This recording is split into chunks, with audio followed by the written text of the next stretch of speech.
Bismillahirrahmanirrahim. Assalamualaikum warahmatullahi wabarakatuh. Alhamdulillahirabbil alamin wa bihi nasta'in wa ala umurid dunya waddin.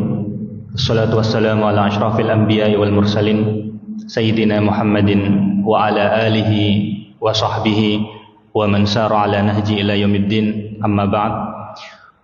Alhamdulillah atas nikmat yang Allah Subhanahu wa taala karuniakan kepada kita, maka nikmat yang Allah berikan sungguh nikmat yang sangat banyak, di mana nikmat tersebut kita tidak akan mampu menghitung nikmat tersebut. Kalaupun kemudian kita mendapatkan satu atau beberapa kesukaran dalam hidup kita ataupun mungkin musibah, kita yakin bahwa masih terlalu banyak hal yang harus kita syukuri, sehingga dengan kesyukuran tersebut semoga Allah menambah nikmat yang Allah berikan kepada kita.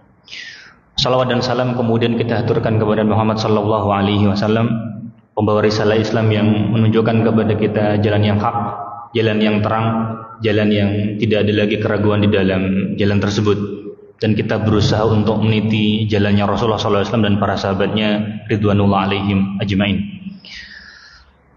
Jamaah yang dirahmati oleh Allah Subhanahu wa taala, kita melanjutkan pembahasan kita dari kitab Hikbah Minat Tarikh. Kita masih di pembahasan tentang Ali bin Abi Thalib radhiyallahu anhu, dan kita pada kesempatan ini akan membahas tentang keutamaan Ali bin Abi Thalib. Beliau mengatakan, qala hafidhahullah, fadhailuhu, keutamaannya Ali bin Abi Thalib. Kemudian beliau melanjutkan, yumkinu taqsimu fadhail Ali ila thalathati aqsamin. Keutamaan Ali bisa dibagi menjadi 3 bagian. Awalan fadhailu khassatun bihi, yang pertama keutamaan khusus bagi Ali, khusus bagi Ali pribadi. Keutamaannya bagi Ali pribadi. Tsaniyan fadhailu lahu ma'a alil bait, yang kedua keutamaan bersama dengan ahlul bait. Keutamaan bersama dengan ahlul bait. Jadi yang pertama keutamaan Ali secara pribadi, khusus secara pribadi. Yang kedua dengan ahlul bait. Siapa ahlul bait? Nanti akan dibahas ketika kita menyebutkan tentang keutamaan ahlul bait. Nanti akan dibahas. Yang ketiga, fadhailu lahu ma'amatus sahabat. Yang ketiga adalah keutamaannya Ali bersama dengan banyak sahabat. Keutamaannya Ali bersama dengan banyak para sahabat. Jadi yang pertama keutamaan pribadi, yang kedua keutamaan bersama dengan ahlul bait, yang ketiga keutamaan bersama dengan banyak sahabat. Jadi ada 3 jenis. Sebelum kita merinci satu demi satu, mungkin perlu kita sampaikan beberapa perkataannya para ulama. Di antaranya mereka menyebut bahwa keutamaannya sahabat yang paling banyak riwayatnya, insya Allah keutamaannya Ali. Keutamaannya Ali itu keutamaan yang dalam hadis-hadis itu sangat banyak. Bahkan mungkin paling banyak. Dan sebagian ulama kemudian mengumpulkan keutamaan Ali tersebut dalam satu kitab khusus. Misalkan di antara kitab yang barangkali paling masyhur ada judulnya Khosois Ali, keutamaannya Ali. Sebenarnya khosois artinya itu lebih kepada karakteristik atau ciri khas, tapi mungkin maksudnya secara umum adalah keutamaannya Ali. Di mana kemudian kitab ini ditulis oleh Imam Nasa'i rahimahullah. Dan cerita uniknya bahwa Imam Nasa'i rahimahullah setelah menuliskan kitab ini, beliau menuliskan kitab ini ketika beliau berada di Damaskus. Di Suriah sekarang ya. Kondisi yang ada pada masa itu di Suriah, mereka itu terlalu berlebihan dalam mencintai Muawiyah. Kebalikannya, mereka berlebihan dalam membenci Ali. Jadi keadaan di Damaskus pada masa itu ya, pada masa ketika Imam Nasa'i datang ke Damaskus, Mereka terlalu berlebihan mencintai Muawiyah, kebalikannya terlalu berlebihan mencintai Ali. Mengapa demikian? Karena penduduk Damaskus pada waktu itu banyak yang terdidik dalam mencintai Muawiyah secara berlebihan, dan mereka kemudian di sisi lain terdidik untuk membenci Ali berlebihan, dan ini keliru. Keadaan ini yang kemudian membuat Imam Nasai menuliskan kitab ini, yaitu berjudul Khosois Ali, keutamaannya Ali bin Abi Thalib. Sehingga Imam Nasai rahimahullah mendapatkan cobaan dengan hal tersebut. Penduduk Damaskus kemudian ketika melihat tulisan Imam Nasai ini dan tahu kalau Imam Nasai yang nulis, mereka marah. Kemudian mereka mukuli Imam Nasai, sampai kemudian Imam Nasai terluka parah. Sehingga saya tidak tahu persis apakah dia lari sendiri atau dilarikan oleh orang. Yang pasti dari Suriah, dari Damaskus di utara, dia lari ke selatan, ke arah Palestina. Sampai kemudian beliau tiba di tempat namanya Ramallah, masyhur lah. Kalau kita googling Ramallah pasti ketemu. Beliau nanti kemudian tiba di sana dan lukanya ternyata kemudian parah dan akhirnya meninggal. Jadi meninggalnya karena beliau menulis buku tentang keutamaannya Ali bin Abi Thalib. Kondisinya pada masa itu penduduk Damaskus berlebihan dalam mencintai Muawiyah dan berlebihan membenci Ali. Mengapa demikian? Karena ditarik perselisihan yang panjang antara Muawiyah dan Ali pada masanya, dan perselisihan itu kemudian diwariskan dari satu generasi ke generasi yang setelahnya. Nah, masalah itu kemudian nanti beberapa waktu kemudian selesai, tidak lagi ada, alhamdulillah. Dan tapi hal itu pernah terjadi, sehingga insya Allah Imam Nasai mendapatkan pahala dengan hal tersebut, karena dia membela haknya sahabat. Dalam hal ini adalah haknya Ali bin Abi Thalib. Sehingga bisa jadi sebagian dari kita akan mendapatkan cobaan karena kita membela sahabat. Zaman modern yang bisa kita sebutkan ya seperti kisahnya Ihsan Illahi Zahir yang mungkin pernah kita sampaikan, dan kisahnya masyhur. Bagaimana orang Pakistan bisa kemudian dimakamkan di Baqi bersama dengan para sahabat. Orang Pakistan kemudian dimakamkan di Baqi bersama dengan para sahabat. Sebagian ulama kemudian menyebut karena dia membela sahabat. Akhirnya dibom, terluka parah, kemudian dibawa oleh pesawat. Kita ceritakan singkat saja. Dibawa oleh pesawat dengan upaya dari pemerintah Saudi, upayanya Syekh bin Baz juga. Dibawa ke pesawat, di pesawat meninggal duluan. Mau dirawat di Saudi ya, mau dirawat di Riyadh, keburu meninggal. Akhirnya kemudian disolatkan di Riyadh, dibawa ke Madinah, dimakamkan di Baqi bersama dengan para sahabat ridwanullah alaihim ajmain. Siapa yang nyangka? Dan itu cobaan yang dihadapi oleh beliau, Syekh Ihsan Illahi Zahir. Dan beliau wafat dalam umur yang relatif muda ya, karena beliau lahir tahun 1942 Masehi dan wafat terbunuh tahun 1987. Berarti ya masih sekitar 45 tahun, masih relatif muda.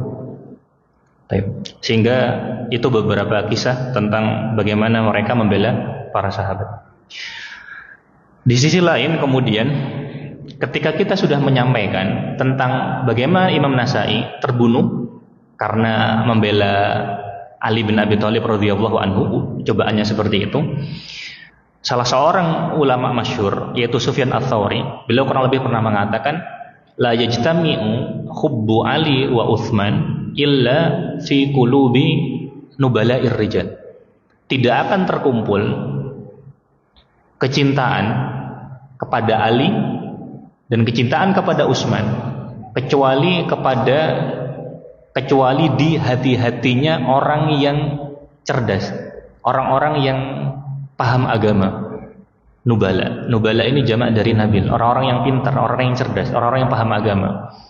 Tidak akan berkumpul kecintaan kepada Ali dan kecintaan kepada Utsman kecuali di hati-hati orang yang cerdas, orang-orang yang paham agama. Mengapa demikian? Mengapa demikian? Kita balikkan lagi kondisi tadi, bagaimana Imam Nasai terbunuh.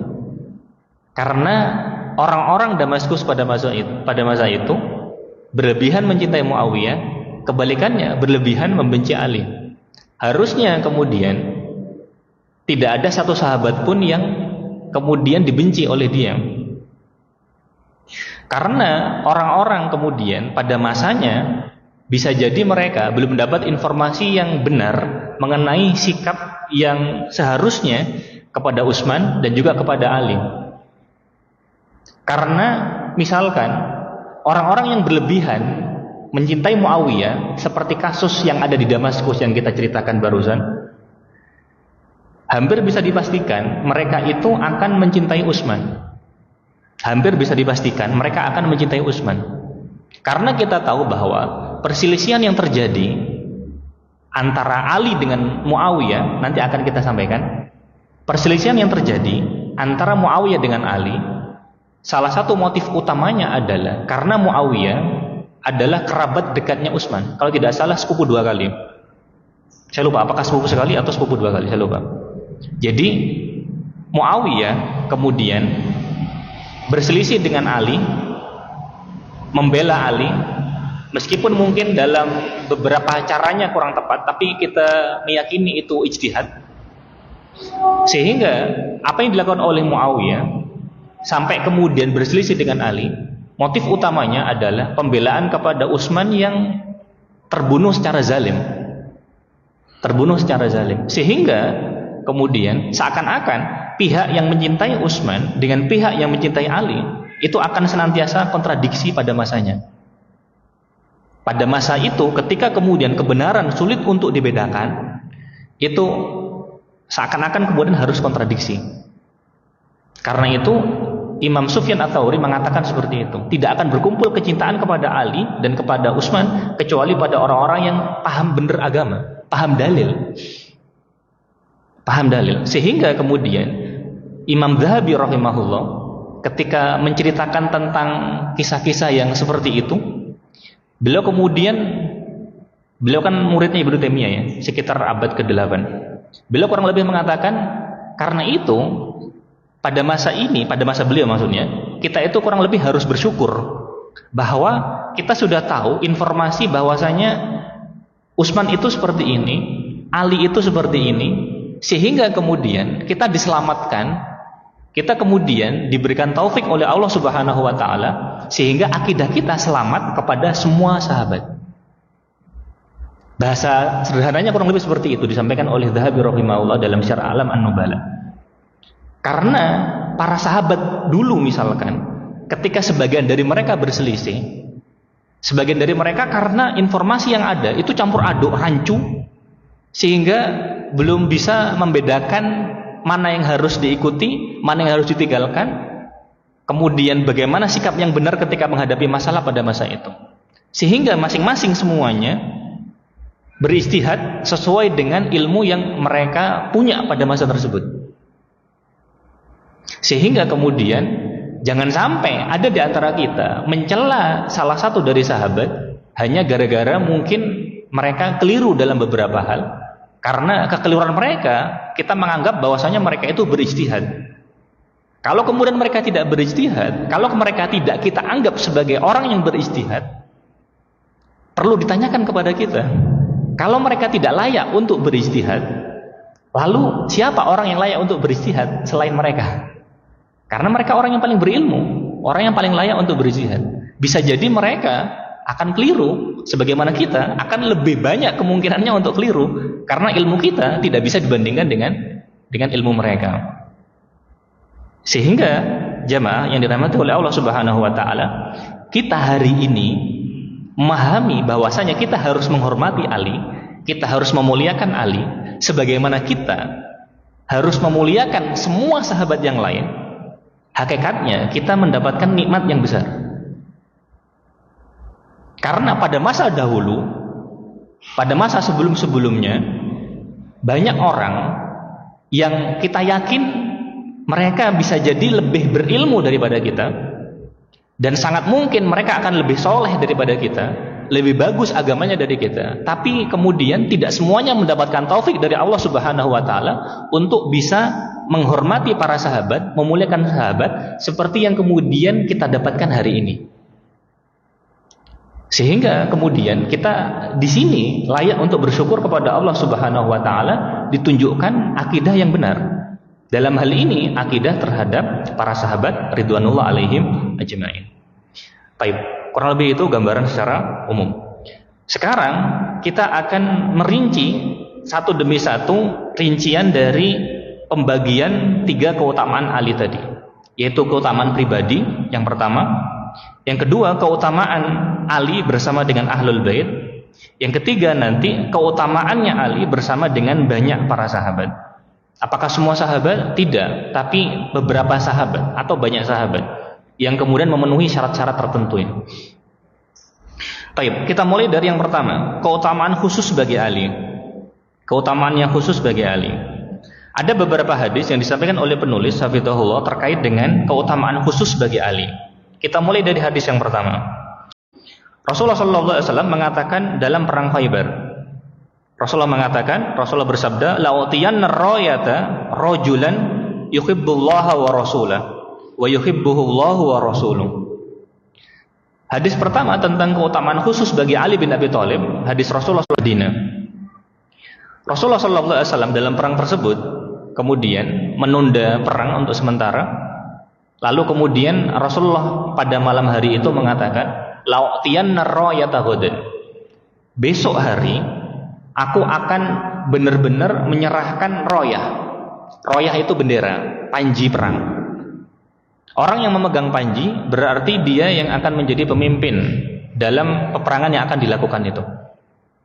Maksudnya tetap pimpinan atasnya Rasulullah SAW, tapi untuk penyerangan kali ini akan diserahkan kepada orang yang nanti akan disebut oleh Rasulullah SAW. Rasulullah mengatakan, "La'utiyanna ar-rayata ghadan." Aku akan menyerahkan kepemimpinan panji perang ini besok.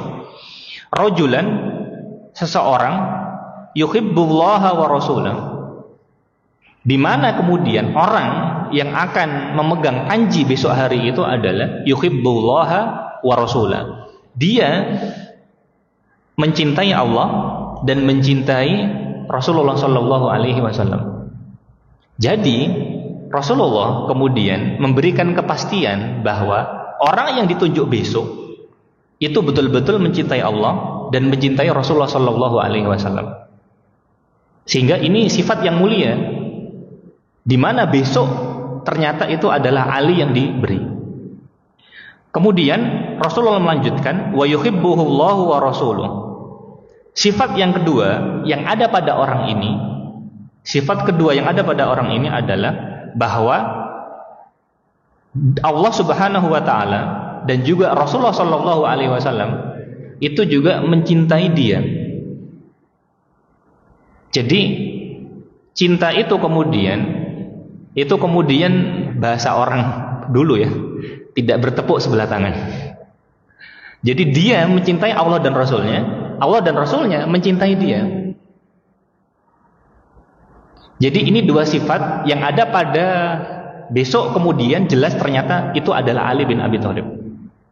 Besok ternyata yang diberikan adalah Ali bin Abi Thalib. Sehingga ini kepastian yang dikatakan oleh Rasulullah SAW sendiri.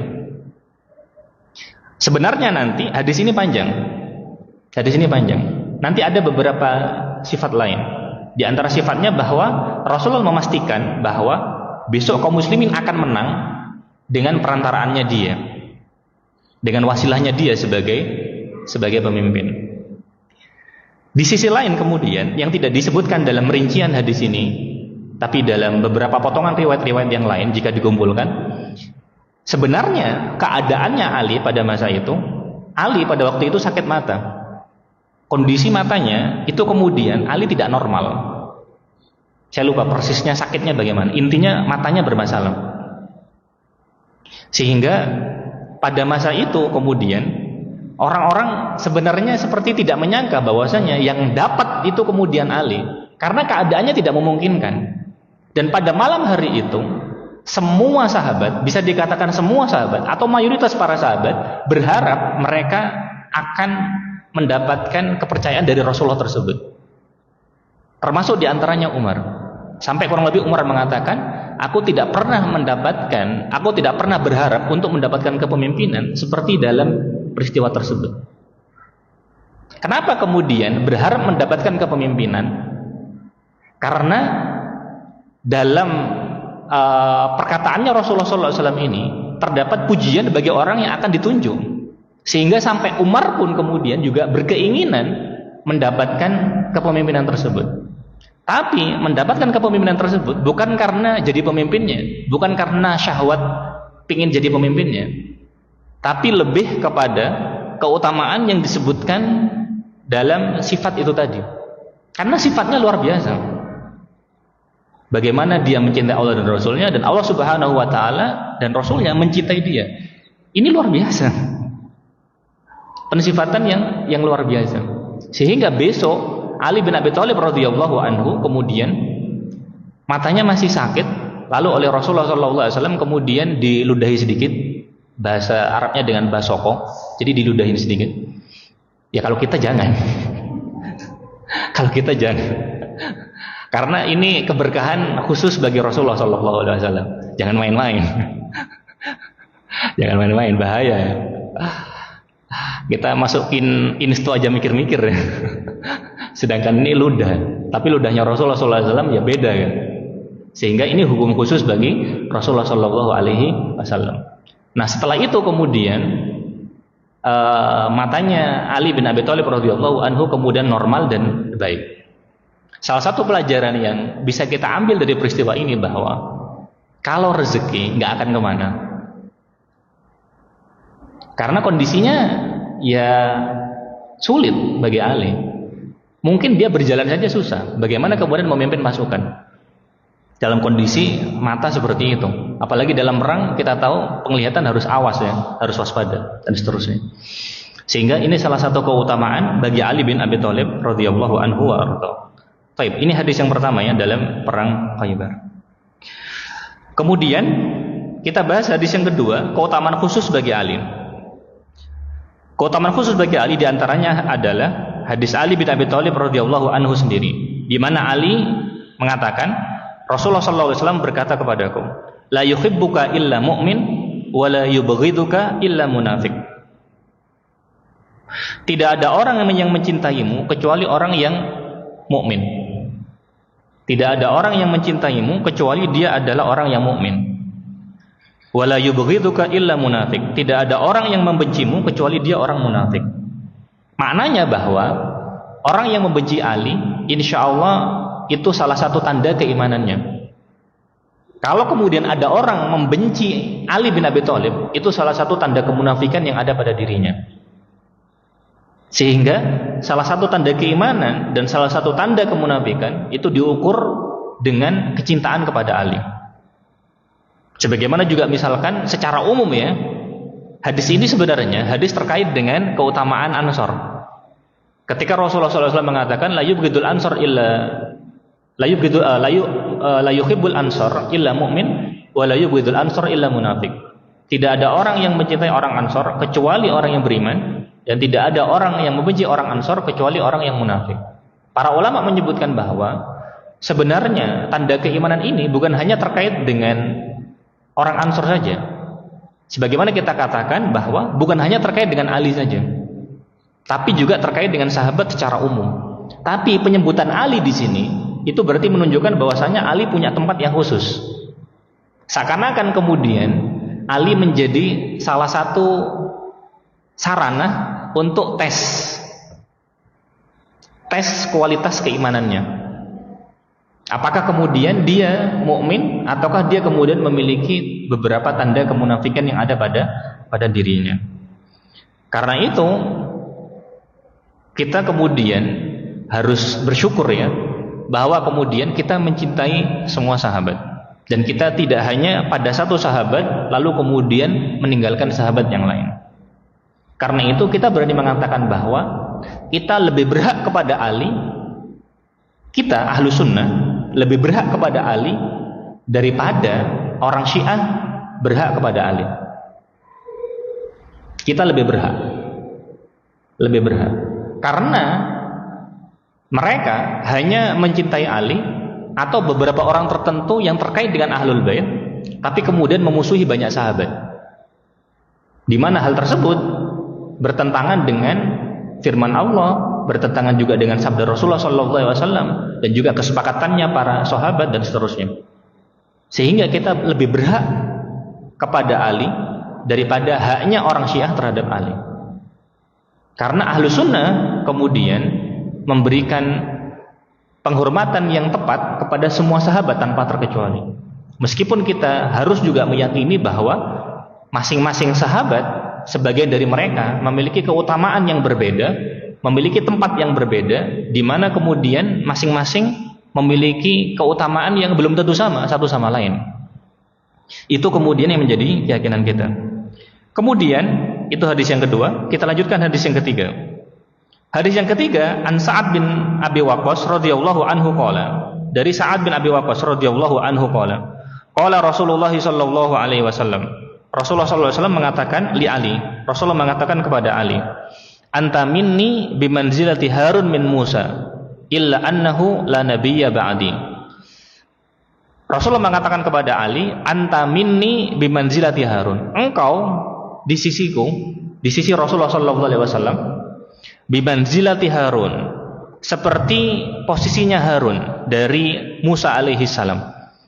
Engkau di sisiku, di sisi Rasulullah sallallahu alaihi wasallam, seperti posisinya Harun di sisi Musa. Illa annahu la nabiyya ba'di. Tetapi tidak ada nabi setelahku. Maksudnya bahwa kita tahu bahwa Nabi Harun alaihi salam itu adalah nabi. Musa alaihi salam juga nabi. Posisinya Harun membantu Nabi Musa alaihi salam. Di sini Ali bin Abi Thalib radhiyallahu anhu juga membantu Rasulullah sallallahu alaihi wasallam.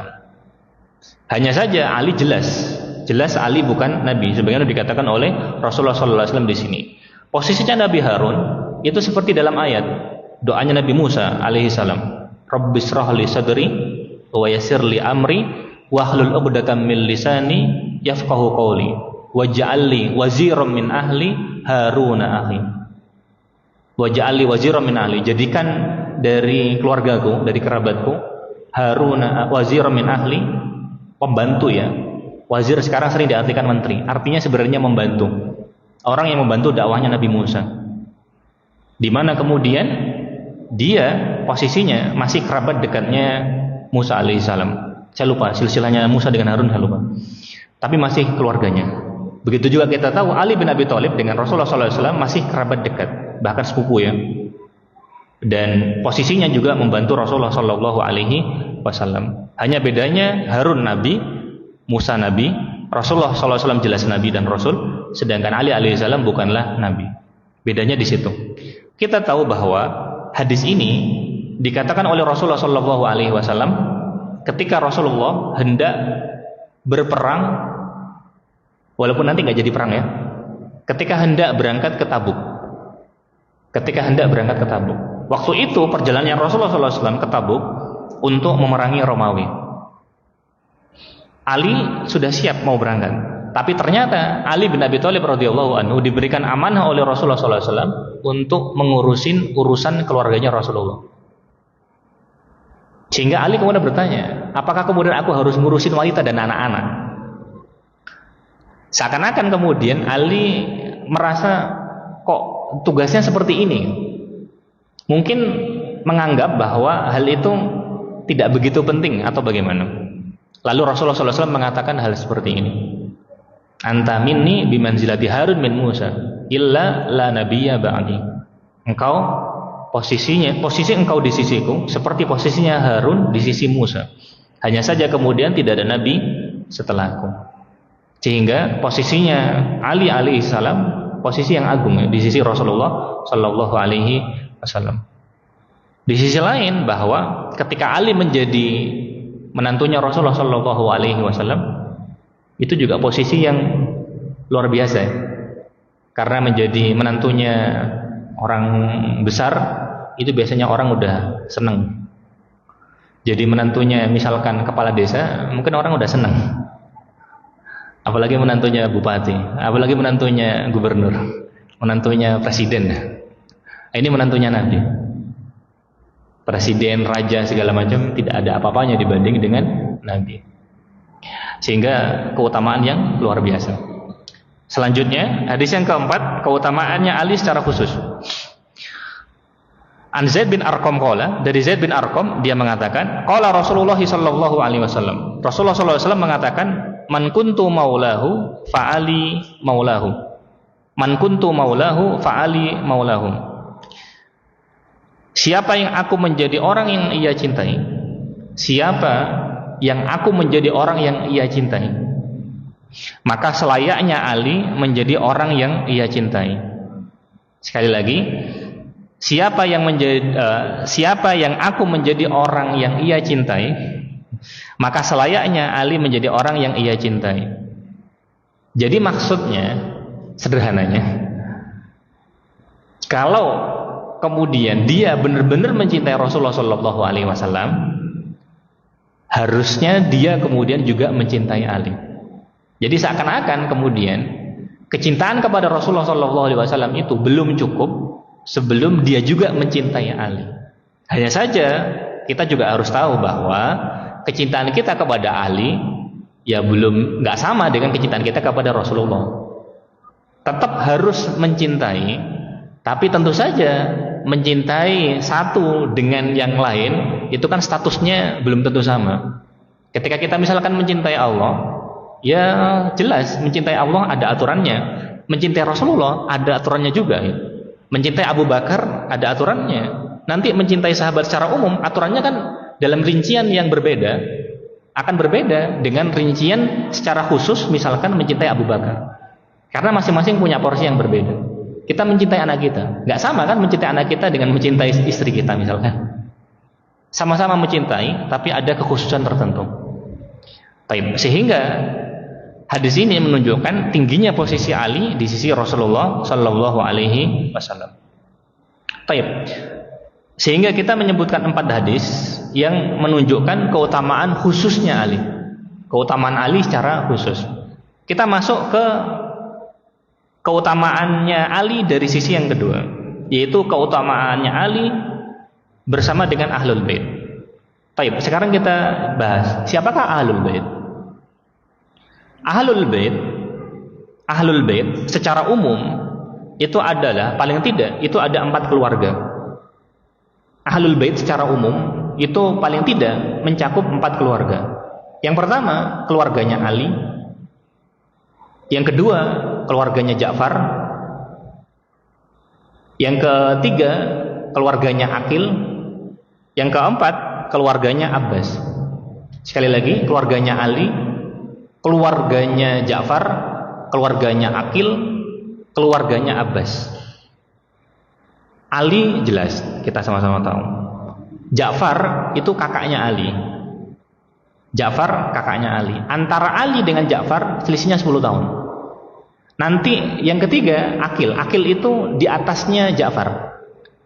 Di atasnya Ja'far. Antara Ja'far dengan Aqil 10 tahun juga. Ali dengan Ja'far selisih 10 tahun.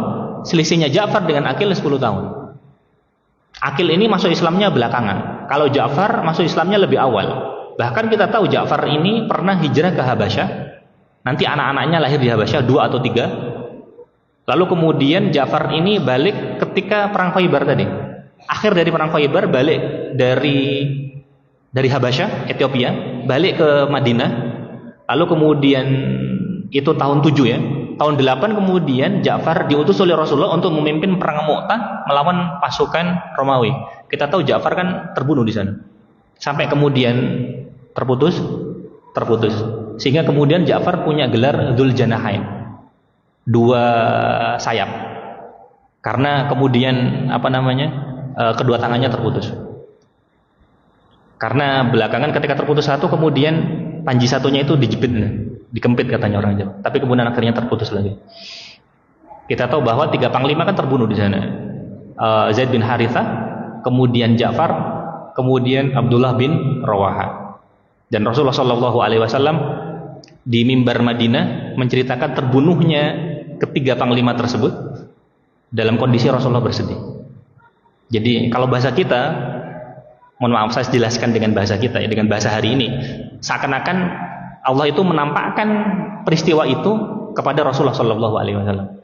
Jadi seakan-akan kalau bahasa kita hari ini ya, kalau bahasa kita hari ini, dan Rasulullah nggak mungkin seperti itu, kita hanya menjelaskan dengan bahasa hari ini, seakan-akan kayak Rasulullah itu melihat live gitu, seakan-akan, karena ditampakkan kepada Rasulullah seperti itu. Karena terkadang memang ditampakkan hal-hal yang tidak ditampakkan kepada kita. Sebagaimana misalkan ditampakkan kepada Rasulullah SAW setelah selesainya Isra dan Mi'raj, ketika orang Quraisy nggak percaya dengan Isra dan Mi'raj, Rasulullah kemudian ditanya tentang Masjid Al-Aqsa itu bagaimana sih? Kita tahu Rasulullah ditampakkan kepada beliau bagaimana bentuknya Masjid Al-Aqsa. Lalu diceritakan sehingga orang yang memang pernah ke sana tahu benar memang sesuai dengan pensifatan itu tadi. Sesuai dengan pensifatan yang disampaikan. Sehingga itu tentang keluarganya ini ya, Ahlul Bait. Sekali lagi, Ahlul Bait, keluarganya Ali, keluarganya Ja'far, keluarganya Aqil. Aqil ini masuk Islamnya belakangan, tidak seperti Ja'far. Lalu kemudian keluarganya Abbas. Abbas kita tahu pamannya Rasulullah Shallallahu Alaihi Wasallam. Abbas ini masuk Islamnya belakangan. Masuk Islamnya Abbas itu tidak lama, hampir sebelum Fatu Makkah. Hampir sebelum Fatu Makkah. Kita tahu Fatu Makkah itu kan tahun 8. Fatu Makkah itu tahun 8. Jadi Abbas kemudian masuk Islam. Lalu ketika dia kemudian masuk Islam, dia kemudian mau hijrah ke Madinah. Abbas kemudian mau hijrah ke Madinah. Ketika di perjalanan, ternyata di jalan ketemu dengan rombongannya Rasulullah SAW yang mau mengadakan Fatu Makkah. Jadi ketemu di jalan, ketemu di entah persisnya di daerah mana saya lupa. Intinya kemudian bukan ketemu di Madinah, tapi masih dalam perjalanan. Sehingga kemudian Abbas putar balik, ikut Rasulullah SAW untuk Fatu Makkah. Karena itu kan nanti masyhur kisahnya bagaimana Abbas kemudian mengajak Abu Sufyan untuk masuk Islam. Sehingga hal itu menunjukkan bahwa hubungannya Abbas dengan Abu Sufyan dan juga banyak tokoh-tokoh di Mekah itu hubungannya baik. Sehingga Ahlul Bait itu 4 keluarga itu tadi. Sehingga nanti misalkan ini di luar sedikit pembahasan ya. Kalau kita misalkan bicara secara umum tentang sejarah Islam, kita tahu ada fase namanya fase sirah, fasenya Rasulullah SAW sampai Rasulullah wafat. Lalu nanti kemudian ada fase Khulafaur Rasyidun, fasenya Abu Bakar, Umar, Utsman, Ali. Lalu nanti fase setelahnya ada nanti fase masanya namanya Daulah Umayyah. Lalu nanti ada fase namanya Daulah Abbasiyah. Nah, misalkan fase Daulah Abbasiyah ini mereka itu sebenarnya keturunan Abbas. Apakah mereka Ahlul Bait? Iya.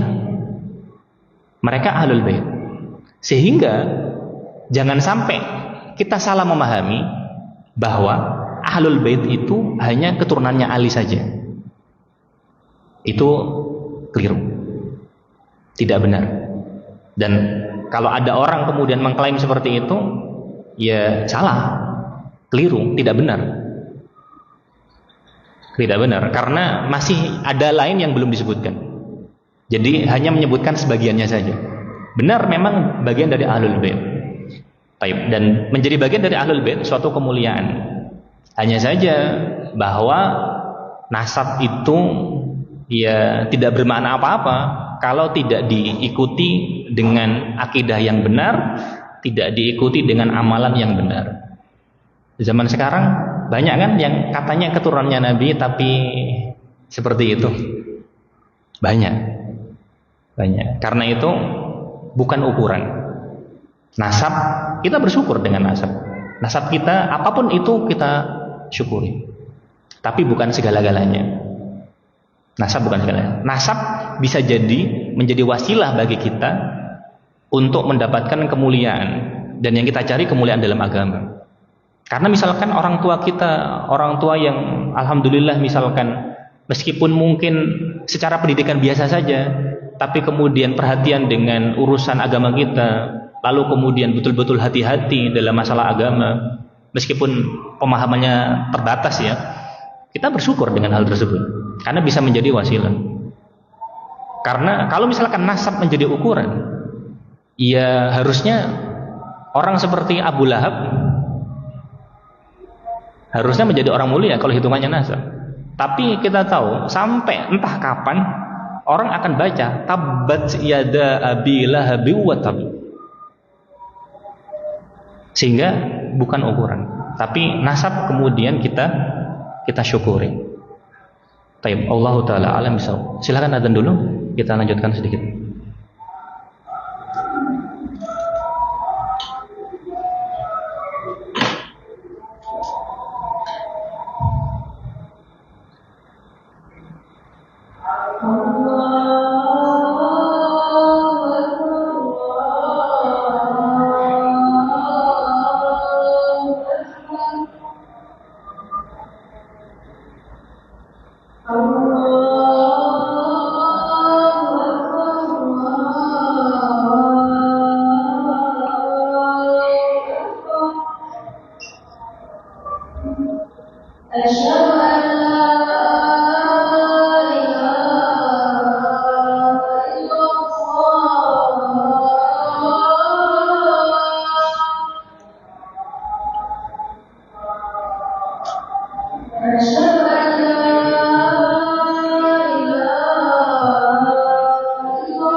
Kita lanjutkan satu hadis.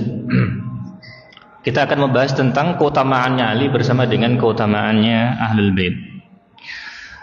Satu hadis yang kita sampaikan, an Zaid bin Arqam radhiyallahu anhu qala. Hadis riwayat Zaid bin Arqam. Dia mengatakan, khatabana Rasulullah sallallahu alaihi wasallam bi Ghadirin yud'a Humman. Rasulullah sallallahu alaihi wasallam sekali waktu berkhutbah kepada kami di tempat, di sumur ya, sumur namanya Hum. Peristiwa Ghadir Hum. Ini nanti akan menjadi klaim bagi Syiah dengan klaim yang bermacam-macam, di antaranya bahwa Ali berhak untuk menjadi khalifah dan seterusnya. Hakikatnya bahwa hadis yang ini dan hadis yang semacamnya, sederhananya, menjadi salah satu bukti keutamaannya Ali dan juga keutamaannya Ahlul Bait secara umum. Sederhananya seperti itu. Di sisi lain kemudian mereka, terutama Syiah, melebihkan maksud sebenarnya dari hadis dan riwayat-riwayat tersebut. Sehingga bahasa kasarnya Syiah itu tidak adil menilai hadis, tidak adil menilai riwayat-riwayat yang ada. Karena itu Ibnu Taimiyah rahimahullah, bahkan Imam Syafi'i, Imam Ibnu Taimiyah kemudian mengatakan bahwa aku belum mengetahui kelompok yang lebih buruk, baik akalnya maupun nakalnya. Akalnya maksudnya cara berpikirnya, nakalnya maksudnya ketika mendapatkan riwayat-riwayat, ketika mendapatkan hadis-hadis, ketika mendapatkan asar-asar dan lain sebagainya. Mereka lemah dalam hal ini. Sehingga orang Syiah secara umum, benar hadis ini menunjukkan keutamaannya Ali dan sahabat dan ahlul bait secara umum, tapi dibawa terlalu jauh. Jadi tafsirnya itu melampaui batas, bukan sesuai dengan proporsinya. Karena itu memahami riwayat dengan benar, memahami ayat dengan benar, memahami hadis dengan benar, itu nikmat yang besar. Dan banyak orang tersesat karena dalilnya sama, tapi cara memahaminya berbeda. Tidak sedikit yang seperti itu. Baik, kita lanjutkan. Di mana Ghadir Khum ini, di mana kemudian sumur namanya Khum ini terletak di antara Makkah dan Madinah. Faqala, Rasulullah mengatakan, ayyuhan nas, wahai manusia, inni tarikun fikum ats-tsaqalain. Aku tinggalkan kepada kalian dua hal. Ahaduhuma akbaru minal akhar. Salah satunya lebih besar dibanding yang lain. Fadzakara kitaballah wa haddu alaihi. Lalu kemudian menyebutkan kitabullah, yaitu Al-Qur'an, dan mendorong kepada Al-Qur'an.